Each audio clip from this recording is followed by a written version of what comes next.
Le Grand Matin Sud Radio, 7h-9h, Maxime Liédo. Bonjour Eric Revel. Bonjour Maxime, bonjour à tous. Vous allez bien? Ah bah super forme. Là, on ne peut pas parler si vous voulez, d'absence de prise de conscience des jeunes, parce qu'on se rend compte avec le sujet dont vous allez nous parler que devant les incertitudes liées au contexte économique en général, mais à la solidité de notre système de retraite, un débat qui ajoute énormément la sphère politique et médiatique, de plus en plus, les jeunes salariés souscrivent des plans d'épargne. C'est quand même absolument spectaculaire. Ah oui, c'est fou. Bon, quand on écoute le président de la République, il vous expliquait qu'il n'y aura pas de référendum sur les retraites, mais ce que les jeunes comprennent, les jeunes c'est les 25-34 ans, ce qu'ils comprennent, c'est que ça sera sans doute pas la dernière réforme des retraites, parce que pour sauver notre système de retraite, il faudra sans doute d'autres réformes. Alors que font les jeunes?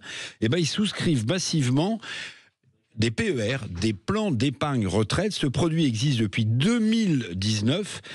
Il concerne 60% des 25-34 ans. Ça veut dire que les jeunes ont compris que pour avoir une retraite suffisante, il ne faudra pas compter sur le système classique par répartition. Il faut mettre des noisettes de côté, comme disait l'écureuil. C'est ce que font les jeunes. Le PER est en train de s'envoler et ce produit n'existe que depuis 6 ans. Mais alors, vous parliez des écureuils. Est-ce qu'on a une idée du montant et du nombre de noisettes et du nombre d'écureuils? Bien sûr, c'est colossal. La progression est spectaculaire. Imaginez qu'en 6 ans, 11 millions de personnes ont souscrit à des contrats de plans d'épargne retraite. 11 millions.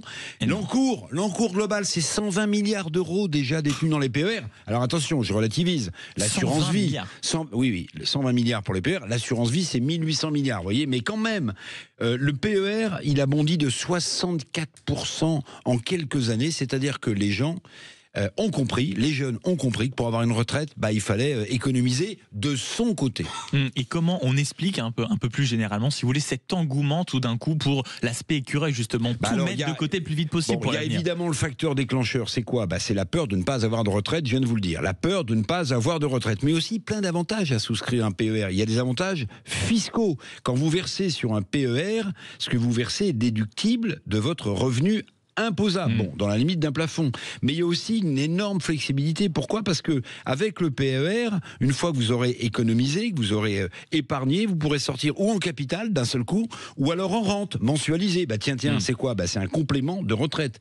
Et puis il y a aussi la possibilité de débloquer de manière anticipée, par exemple pour acheter une résidence principale. Donc tout ça fait que le PER est devenu très attractif et que les jeunes, très prévoyants finalement, se disent, si je veux avoir une retraite, il faut épargner pour ça. Et on parlait de la conscience des jeunes en un mot, Eric, sur le contexte économique. Les entreprises aussi ont très bien compris ce qui était en train de se passer, parce qu'il y a un déploiement massif d'investissements vers les États-Unis. Ah oui, les entreprises françaises. Alors il y a les droits de douane de Trump qui font peur, donc les entreprises se localisent ou se relocalisent aux États-Unis. Sanofi a annoncé 20 milliards d'euros d'investissement aux États-Unis. CMA, CGM dans le transport maritime, c'est 20 milliards. Puis vous avez toutes ces entreprises françaises qui réfléchissent à délocaliser ou à relocaliser. C'est le cas de L'Oréal, de Saint-Gobain, d'Airbus, personne ne dit. Airbus va construire sa 3e ligne d'assemblage en Alabama.